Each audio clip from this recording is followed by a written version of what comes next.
بسم اللہ الرحمن الرحیم۔ محترم ناظرین، السلام علیکم۔ آج کی ویڈیو میں ہم ان حالات کو بیان کریں گے جب رسول کریم صلی اللہ علیہ وآلہ وسلم کی ہدایت پر مسلمانوں نے حبشہ کی جانب ہجرت کی۔ جب قریش مکہ کے مظالم حد سے بڑھ گئے تو حضور کریم صلی اللہ علیہ وآلہ وسلم نے اپنے بعض صحابیوں کو بلایا اور کہا کہ تم ایسا کرو کہ حبشہ چلے جاؤ۔ حبشہ افریقہ کا ایک ملک ہے جسے آج کل ایتھوپیا کہا جاتا ہے۔ مکے والوں کے حبشہ والوں کے ساتھ اتنے گہرے تعلقات تھے کہ وہ ہر افریقی کو حبشی کے نام سے پکارتے تھے۔ حالانکہ حبشہ ایک ملک کا نام ہے جبکہ افریقہ پورا بر اعظم ہے۔ چنانچہ آج تک عربی اور اردو میں حبشی غلام ہر اس غلام کے لیے استعمال ہوتا ہے کہ جو کالے رنگ کا ہو، چاہے اس کا کوئی تعلق بھی حبشہ سے نہ ہو۔ اور قریش مکہ کا ایک خاص تجارتی معاہدہ تھا حبشہ والوں سے۔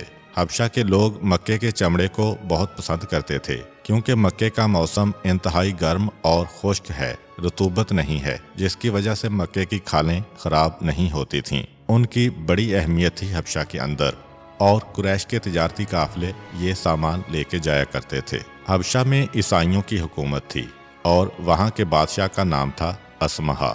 افریقی زبان میں بادشاہ کو کہتے ہیں نجوش۔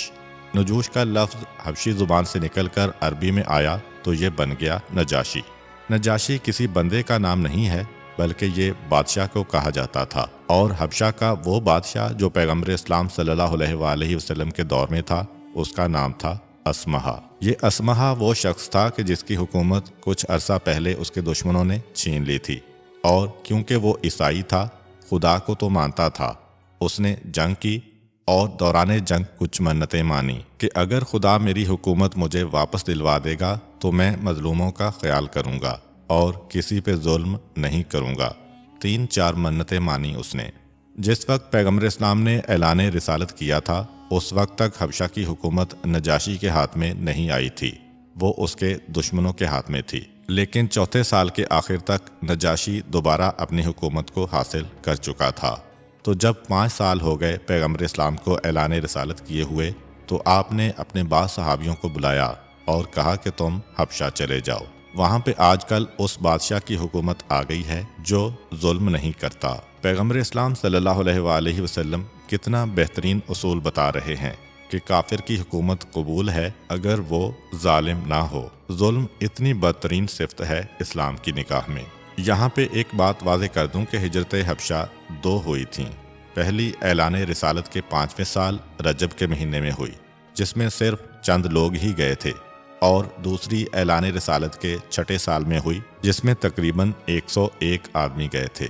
شاید اس کی وجہ یہ ہوگی کہ چند لوگ جا کر وہاں کے حالات دیکھیں اور پھر واپس آ کر باقی مسلمانوں کو تسلی دے کر اپنے ساتھ لے جائیں۔ پہلی ہجرت میں جانے والے آدمیوں کی تعداد میں اختلاف ہے، لیکن زیادہ تر علماء نے لکھا ہے کہ یہ 16 لوگ تھے، جن میں 12 مرد اور 4 عورتیں شامل تھیں۔ ان 16 افراد میں جو مشہور شخصیات شامل ہوئیں وہ ہیں حضرت عثمان اور ان کی زوجہ حضرت رقیہ، حضرت ابو سلمہ، حضرت ام سلمہ، حضرت عبد الرحمن بن عوف، حضرت زبیر بن عوام، حضرت مصعب بن عمیر، حضرت عثمان بن مظعون اور حضرت عبداللہ بن مسعود رضوان اللہ علیہم۔ 16 افراد کے قافلے کو پیغمبر اسلام نے تیار کیا۔ یہ لوگ مکہ چھوڑ کے نکلے، لیکن ان کے جانے کے ایک ہی دن بعد قریش کو پتہ چل گیا کہ 16 آدمی غائب ہیں، اور یہ 16 وہ آدمی تھے کہ جن کا قریش کے بڑے بڑے سرداروں سے تعلق تھا۔ چنانچہ قریشیوں نے اپنے ایک دستے کو بھیجا کہ جاؤ اور ان کو پکڑ کے لاؤ۔ مسلمانوں کو بھی معلوم تھا کہ ہمارا تعاقب ہو رہا ہے، چنانچہ وہ بڑی تیزی کے ساتھ چلے۔ آج جہاں پہ جدہ شہر ہے، اس زمانے میں یہ شہر تو تھا نہیں، اس کے نزدیک ایک اور مقام تھا جس کا نام تھا شعیبیہ۔ وہاں تک پہنچے یہ مسلمان، اور یہ دیکھ کر ایک مرتبہ گھبرا گئے کہ قریش دوڑتے ہوئے ہمارے قریب آتے جا رہے ہیں اور سامنے بحیرہ احمر آ گیا ہے، اس کو کیسے پار کیا جائے۔ مسلمانوں کی خوش قسمتی کہ عین اسی موقع پر ایک کشتی ساحل سمندر کو چھوڑ رہی تھی۔ 2-4 آدمی ہوتے تو شاید ملاح انہیں چھوڑ دیتا، لیکن 16 آدمیوں کو دیکھ کر ملاح کے دل میں بھی لالچ پیدا ہوا۔ وہ کشتی کو واپس ساحل سمندر پر لے کے آیا۔ اس نے کہا کہ 5 درہم میں کرایہ لوں گا، جبکہ یہ سفر 1 درہم کے کرائے جتنا تھا۔ لیکن چونکہ قریش بالکل سر پہ آ گئے تھے اس لیے مسلمان تیار ہو گئے اور کشتی پہ سوار ہو کے حبشہ پہنچ گئے۔ 16 آدمیوں کا پہنچنا اتنی بڑی تعداد تو تھی نہیں، اور مکے سے ویسے بھی تجارتی قافلے آتے رہتے تھے، تو جب حبشہ کے بادشاہ کو اطلاع ملی تو اس نے کوئی زیادہ توجہ نہ دی اور کہا کہ یہ مہمان ہیں، ان کو آرام اور اطمینان کے ساتھ رکھو۔ رجب کے مہینے میں یہ لوگ حبشہ پہنچے۔ رجب، شعبان اور رمضان کے مہینے وہاں گزارے اور شوال کے مہینے میں یہ سب لوگ واپس مکہ آ گئے۔ یہ لوگ واپس کیوں آ گئے تھے؟ اس کے بارے میں بعض روایات میں ملتا ہے کہ ایک جھوٹی خبر پھیلی کہ حضور صلی اللہ علیہ وآلہ وسلم اور مشرکوں کے درمیان صلح ہو گئی ہے۔ یہ خبر حبشہ پہنچی تو مسلمان مہاجرین نے کثرت خوشی سے اس کی تصدیق بھی ضروری نہ سمجھی اور ان میں سے بیشتر واپس مکہ کی طرف چل پڑے۔ وہ مکہ کے قریب پہنچے تو معلوم ہوا کہ صلح کی خبر نامعتبر اور جھوٹی ہے اور کفار بدستور مسلمانوں کی ایذا رسانی میں سرگرم ہیں۔ چنانچہ ان میں سے کچھ چھپتے چھپاتے مکہ میں داخل ہوئے اور اپنے عزیز و اقارب کی حمایت و پناہ میں چلے گئے، لیکن حضرت عبداللہ بن مسعود وہیں سے واپس حبشہ لوٹ گئے۔ مکے کا ایک اصول و دستور تھا کہ اگر کوئی شخص شہر چھوڑ کے چلا جائے، پھر جب وہ واپس آئے گا تو جب تک کہ کوئی آدمی اس کی حفاظت کا وعدہ نہ لے، اس کی جان، مال، عزت کچھ بھی محفوظ نہیں ہے۔ پہلے جب تک مکے سے باہر نہیں گئے تمہارا قبیلہ تمہاری حفاظت کرے گا، لیکن اگر اپنے قبیلے کو بتائے بغیر چھوڑ کے چلے گئے، واپس آؤ گے تو قبیلے کی کوئی ذمہ داری نہیں ہے، کیونکہ تم ہم کو چھوڑ کر گئے تھے، اب ہمارا کوئی تعلق نہیں ہے۔ اب جب یہ لوگ واپس آئے تو ہر ایک کو پتہ ہے کہ ہمارا قبیلہ تو ہماری حمایت کرے گا نہیں، چنانچہ ان میں سے ہر ایک نے اپنا کوئی سفارشی ڈھونڈا، جس کو عربی میں حلیف کہا جاتا ہے۔ حلیف کا مطلب یہ کہ وہ آدمی جو دوسرے کی حفاظت کی ذمہ داری لے لے کہ میرا اس سے کوئی رشتہ تعلق نہیں ہے، لیکن میں اس کو اپنی پناہ میں لیتا ہوں، اور یہ اعلان خانہ کعبہ کے دروازے کے سامنے جا کر کرنا پڑتا تھا۔ تو 15 کے 15 آدمیوں کو حلیف مل گئے۔ 14 آدمیوں کو اتفاق سے ان کے اپنے قبیلے نے پناہ دے دی، لیکن حضرت عثمان بن مظعون رضی اللہ تعالی عنہ کا قبیلہ انہیں پناہ دینے پر راضی نہ ہوا۔ ولید ابن مغیرہ جو کہ مسلمانوں کا دشمن تھا، لیکن اس کے باوجود جب اس نے دیکھا کہ 14 آدمیوں کو ساتھی مل گیا اور ایک بچا ہے تو اس کو رحم آیا اور کہا کہ میں تمہیں اپنی پناہ میں لیتا ہوں، آؤ میرے ساتھ۔ یہ سب چلے حرم کے دروازے پر۔ یہ سب اور ان کے جو حمایتی ہیں وہ کھڑے ہوئے اور اعلان کر دیا کہ قریش کے لوگوں، اب یہ ہماری پناہ میں ہیں۔ پناہ کا مطلب یہ ہے کہ اب جو اس پہ حملہ کرے گا اسے پہلے ہم پہ حملہ کرنا پڑے گا، اسے نقصان پہنچا تو ہم اس کی طرف سے مقابلہ کریں گے۔ اگر یہ اعلان نہ ہو تو کسی کو حق نہیں ہے دوسرے کا بچاؤ کرنے کا اور دوسرے کی حمایت کرنے کا۔ یہ سارے مسلمان اپنے اپنے گھروں میں پہنچ گئے۔ 2-3 دن گزر گئے۔ اگرچہ یہ حرام نہیں ہے، لیکن پھر بھی حضرت عثمان بن مظعون رضی اللہ عنہ کے دل میں خیال آیا کہ میں نے کیا غضب کیا ہے۔ مکہ میں داخل ہوا اور ایک مشرک کی پناہ لے لی۔ کیا میرا اللہ مجھے پناہ دینے والا نہیں ہے؟ کیوں میں نے اس کی پناہ لی؟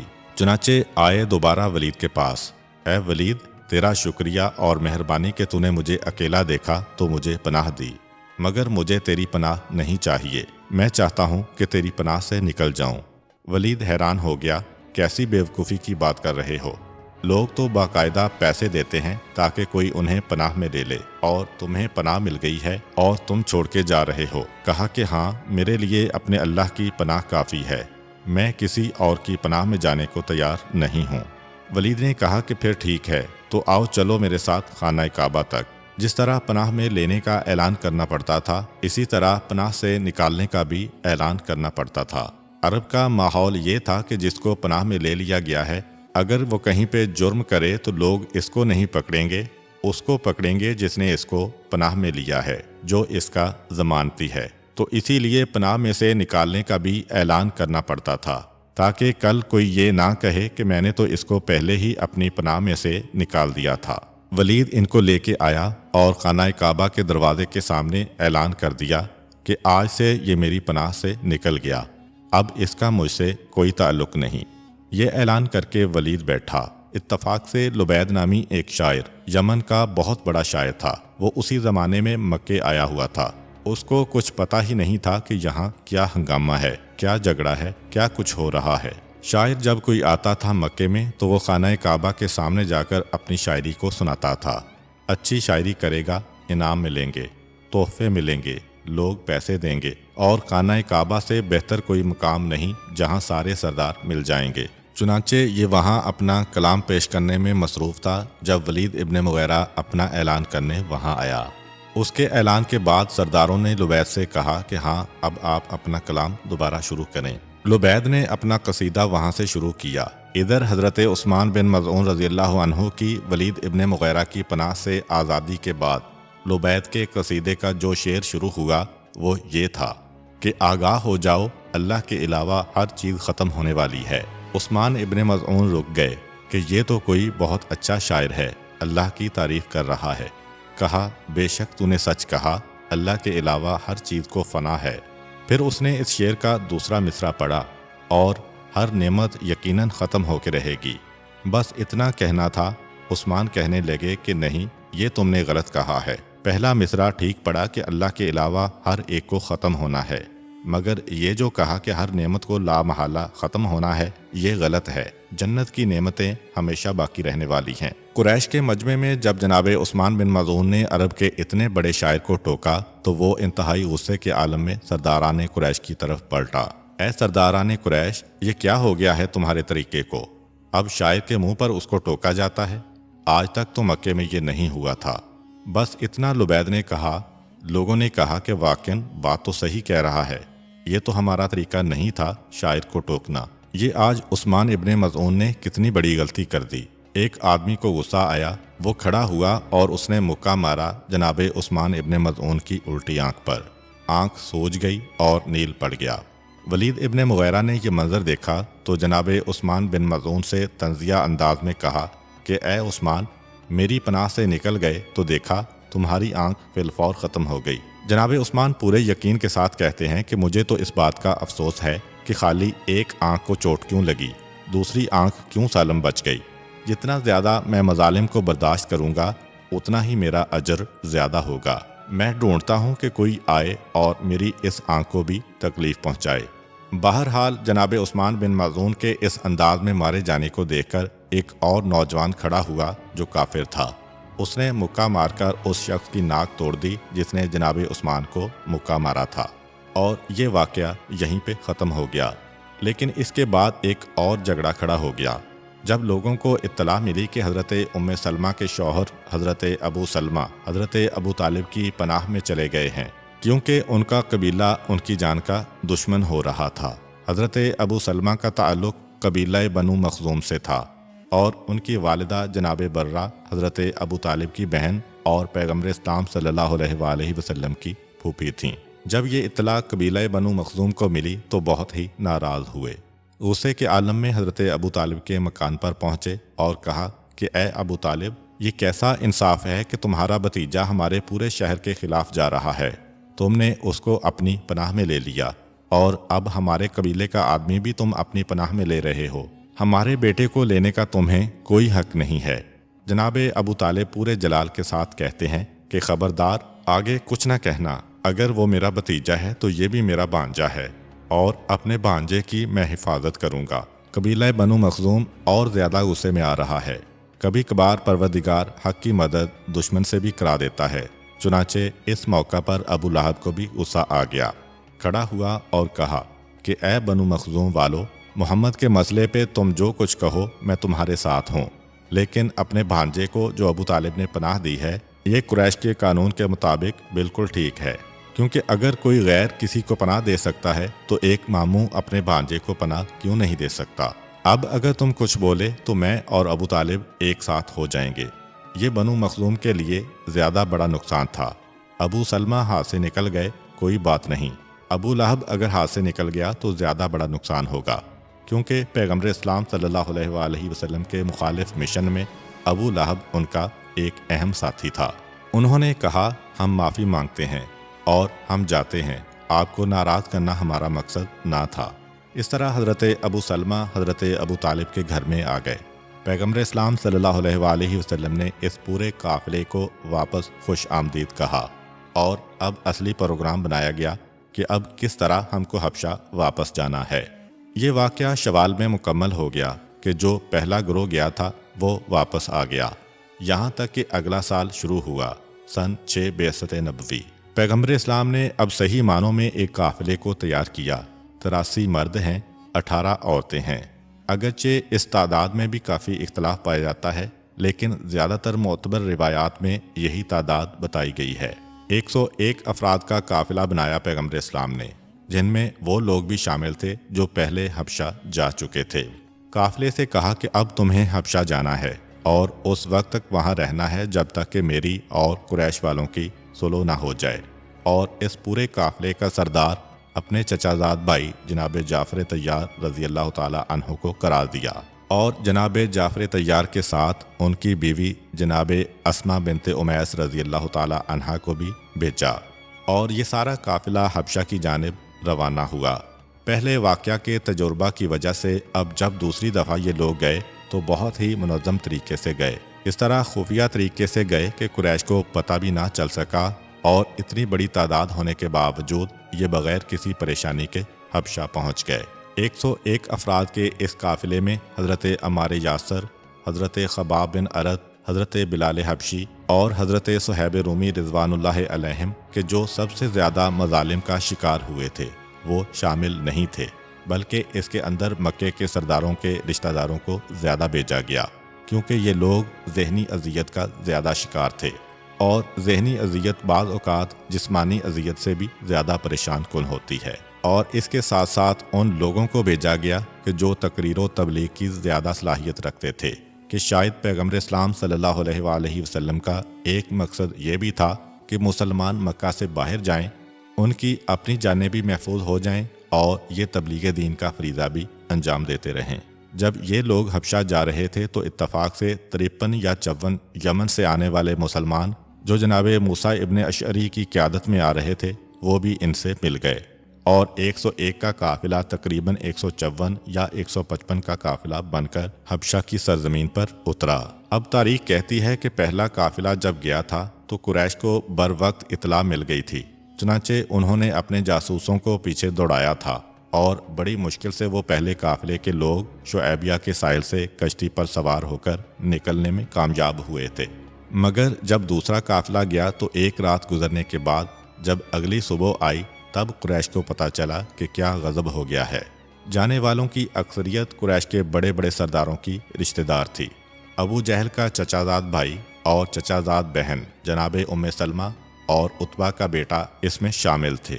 سہیل ابن عمرو جو قریش مکہ کے انتہائی بڑے سرداروں میں سے ایک تھا، اور صلح حدیبیہ کا معاہدہ اسی نے کیا تھا، اس کا اپنا سگا بھائی اور اس کا بیٹا بھی اس میں شامل تھے۔ غرض یہ کہ جتنے بڑے بڑے سرداران قریش نظر آتے ہیں ہر ایک کے گھر سے کوئی نہ کوئی شخص اس قافلے میں شامل ہو کے گیا ہے۔ چنانچہ اگلی صبح کو مکہ کے ہر خاندان میں رونا پیٹنا ہو رہا تھا۔ بعض کو اپنے رشتہ داروں کی جدائی کا غم تھا، اور بعض کو اپنی ناک کٹ جانے کا غم تھا کہ قریش مکہ کا سردار باقی سب کو اسلام سے روکے اور اس کا اپنا بھائی اس کے ہاتھ سے نکل کے فرار ہو جائے۔ اور کچھ لوگوں کو یہ احساس تھا کہ یہ اتنی بڑی جماعت جو سب بڑے بڑے خاندانوں کے لوگ گئے ہیں، یہ اب حبشہ میں جا کے کہیں اپنے قدم جما کے وہاں سے کوئی لشکر تیار کر کے مکہ پہ آ کے حملہ نہ کر دیں۔ چنانچہ اسپیشل میٹنگ ہوئی مکہ کے اندر کہ کیا کیا جائے۔ آخر یہ طے پایا کہ ان لوگوں کو گئے ہوئے ایک رات ہو چکی ہے۔ پچھلی دفعہ جب وہ لوگ نکلے تھے اور ہم کو فوراً اطلاع ہو گئی تھی، پھر بھی ہم ان کو نہیں پکڑ سکے تھے، تو اب تو ان کو پکڑنا بہت مشکل ہے۔ ایسا کرو کہ حبشہ کے بادشاہ نجاشی کے پاس اپنے وفد کو بھیجو اور مذاکرات کے ذریعے ان لوگوں کو واپس حاصل کرو۔ چنانچہ 2 افراد کو تیار کیا گیا اس مقصد کے لیے، عمرو بن عاص اور ولید ابن مغیرہ کا بیٹا عمارہ۔ بعض روایات کے مطابق یہ 2 افراد عمرو بن عاص اور عبداللہ ابن ربیہ تھے۔ چنانچہ عمرو بن عاص اور عمارہ کو حبشہ کے بادشاہ نجاشی کے پاس بھیجا گیا۔ قریش مکہ کو حبشہ والوں کی ایک کمزوری معلوم تھی، وہ یہ کہ حبشہ کے لوگوں کو مکہ کا چمڑا بہت زیادہ پسند تھا۔ چنانچہ آپس میں یہ مشورہ کیا کہ بڑی مقدار میں اس رنگے ہوئے چمڑے کو لے کے جاؤ اور پہلے وہاں کے حاکم اور اس کے درباریوں کو رشوت دو، اس کے بعد یہ تحفے تحائف دے کے اپنے مقصد کی بات کرنا۔